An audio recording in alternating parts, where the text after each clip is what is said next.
Quand nous disons que la vie commence après 40 ans, nous pouvons considérer cela comme une phrase optimiste, quelque chose que nous répétions pour rassurer ceux qui redoutent le passage du temps. Mais que se passerait-il si cette affirmation contenait une profonde vérité psychologique?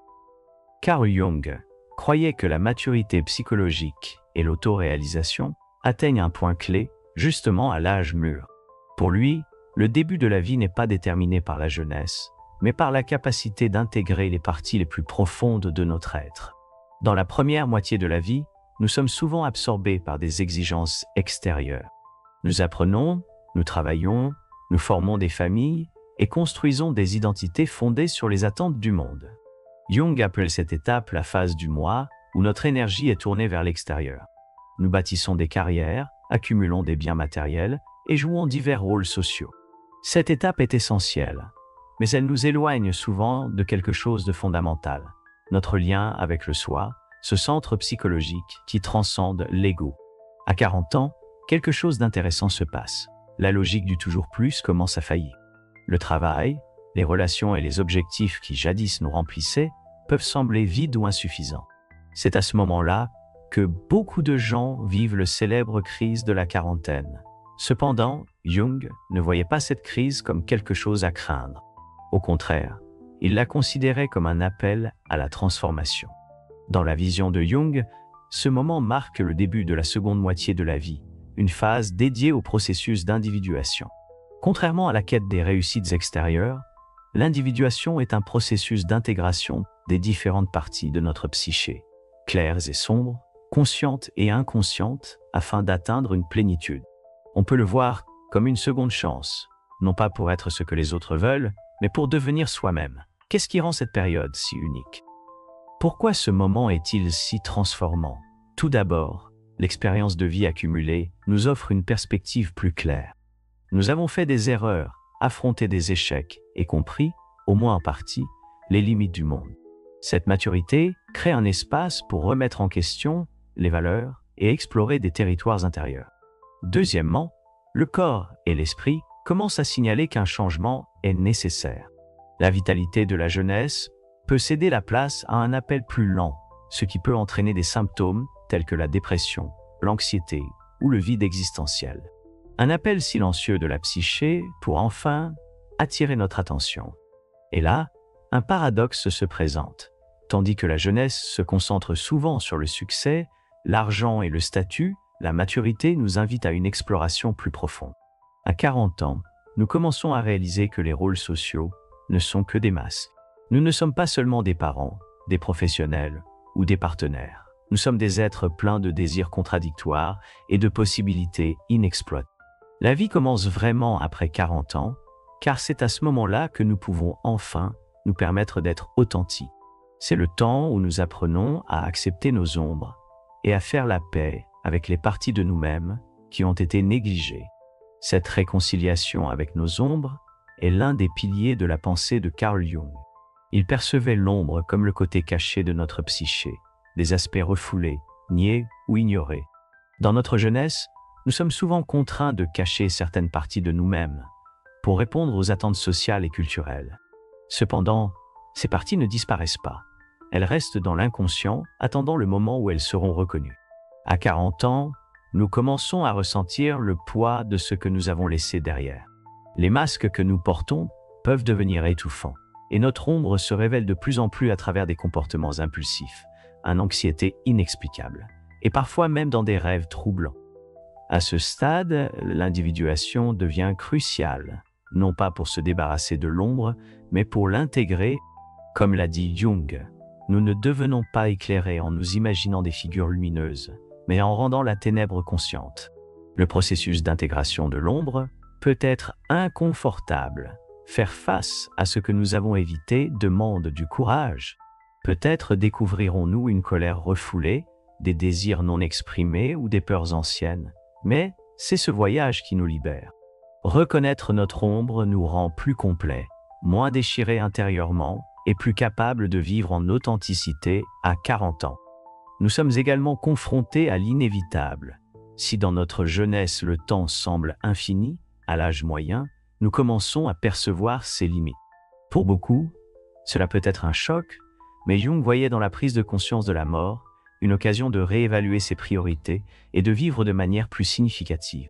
La mort, selon lui, n'est pas une fin, mais une transition. En reconnaissant notre mortalité, nous pouvons nous poser la question: qu'est-ce qui compte vraiment? Quel héritage veux-je laisser? Ce changement de perspective nous invite à vivre de manière plus consciente. Au lieu de chercher l'approbation des autres, concentrons-nous sur un moment de réflexion et sur le soin de notre propre âme.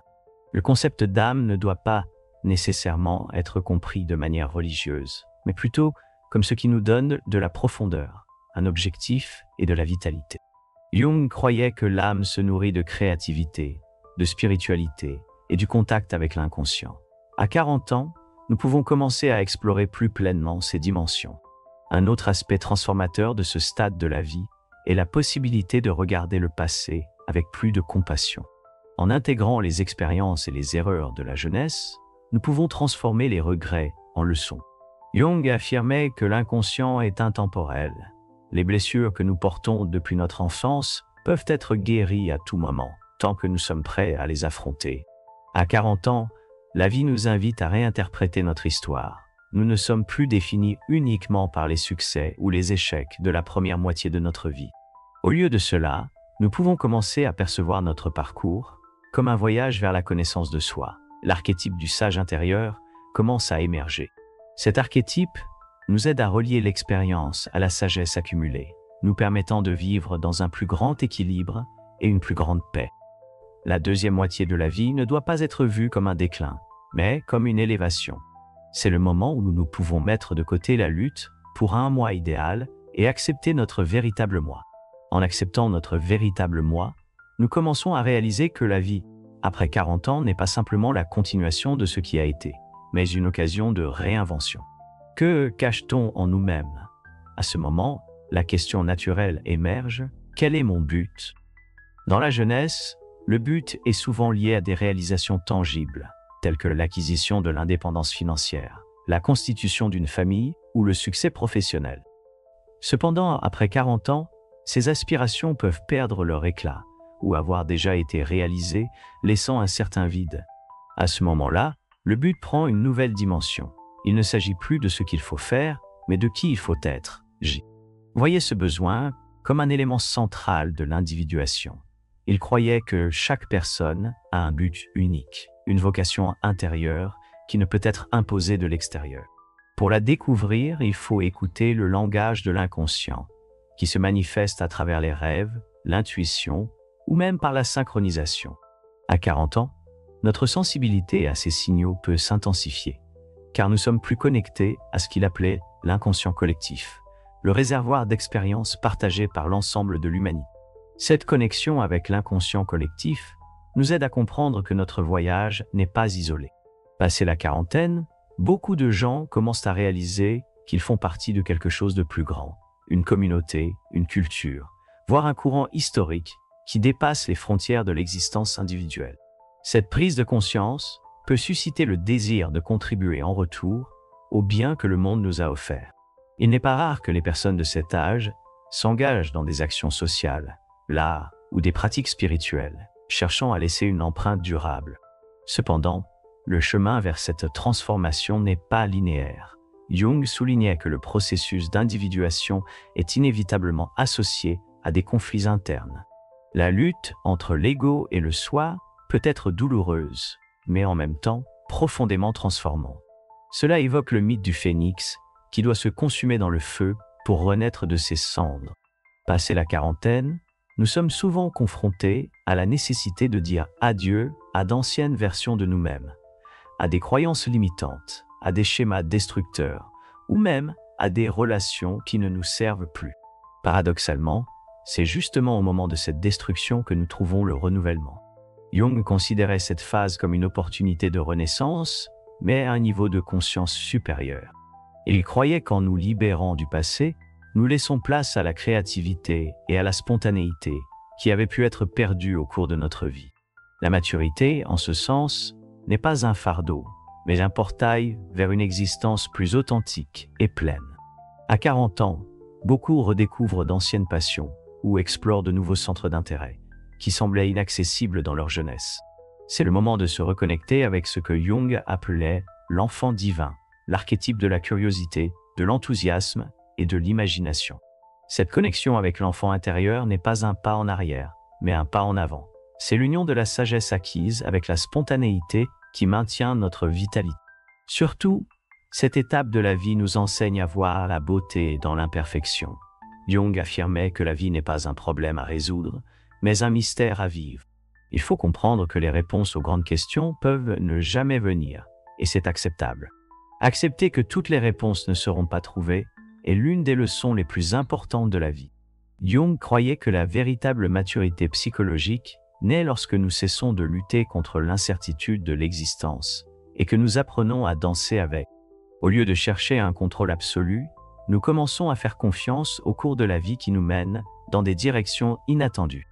Cette acceptation nous libère d'un des plus grands pièges de l'ego, l'illusion que nous devons être parfaits ou que notre chemin doit suivre une ligne parfaitement droite. Nous comprenons que la vie est faite de cycles, des hauts et des bas, des lumières et des ombres. Cette prise de conscience nous rend plus compatissants, tant envers les autres qu'envers nous-mêmes. Nous sommes capables de nous pardonner nos erreurs, de laisser de côté les comparaisons et d'accepter notre nature humaine. L'un des aspects fascinants de cette étape de la vie est le changement dans notre perception du temps. Dans notre jeunesse, le temps semble infini, comme quelque chose qui est toujours à portée de main. Après 40 ans, nous commençons à voir le temps comme une ressource précieuse, à investir dans ce qui est vraiment important. Ce changement ne doit pas susciter la peur. Au contraire, il peut engendrer un sentiment sain d'urgence, nous motivant à vivre de manière plus authentique et consciente. C'est précisément à ce moment-là que beaucoup de gens commencent à privilégier la qualité sur la quantité dans leurs relations, leurs projets, et même dans les moments quotidiens. Des petites choses, telles qu'une conversation sincère, un coucher de soleil ou un moment de silence, prennent une signification particulière. Cette nouvelle valeur de l'instant présent nous relie à ce que de nombreux philosophes ont appelé l'éternel maintenant, l'idée que le seul véritable moment est celui que nous vivons ici et maintenant. Jung a également souligné l'importance du contact avec les archétypes de l'inconscient collectif. À ce stade de la vie, après 40 ans, l'archétype du guérisseur commence à avoir une influence plus forte. Un profond désir de guérir soi-même émerge, émotionnellement, physiquement, spirituellement, et souvent d'aider les autres à guérir également. Cette étape peut être le début d'un voyage à la recherche de pratiques qui nourrissent comme la méditation, la thérapie, l'écriture, ou simplement le fait de cultiver un silence intérieur. Un autre archétype qui se révèle souvent est celui du mentor ou du sage. À 40 ans, beaucoup de gens souhaitent naturellement soutenir le développement des autres. Cela peut se manifester dans l'éducation des enfants, le conseil aux collègues ou le partage de leçons de vie. Ce désir de guider ne résulte pas d'un sentiment de supériorité, mais de la conviction que nous sommes tous des élèves dans la grande énigme de l'existence. Il est important de se rappeler que la vie, après 40 ans, n'est pas une fin en soi, mais un point de départ pour un nouveau chapitre. Jung a dit que le processus d'individuation ne se termine jamais. C'est un voyage continu vers la connaissance de soi. Sur ce chemin de développement que nous parcourons tout au long de notre vie, Jung a estimé que la plénitude de la vie ne consiste pas seulement à résoudre des conflits intérieurs, mais aussi à être capable de ressentir de la joie authentique. Nous apprenons que la joie ne réside pas dans les grandes réalisations ou les moments spectaculaires, mais dans de vraies relations et dans l'appréciation de ce que nous avons déjà. La véritable richesse de la seconde moitié de la vie repose non pas sur la collecte de davantage, mais sur la capacité à ressentir davantage. La vie commence vraiment après 40 ans, car c'est à ce moment-là que nous nous permettons de vivre avec plus d'intention, de profondeur et de sens. Nous abandonnons la quête de l'approbation et commençons à chercher ce qui nous rend complets. Et surtout, nous commençons à comprendre que nous n'avons pas besoin d'être parfaits pour être entiers. Si ce sujet te parle, n'oublie pas de t'abonner à la chaîne, de laisser un like et de partager dans les commentaires ce qui t'a le plus touché dans cette vidéo. Partage tes réflexions. Cordialement. Bien sûr, nous vous invitons à regarder les vidéos qui apparaissent à l'écran. Nous avons plus de contenus qui inspireront et transformeront votre vie. À bientôt.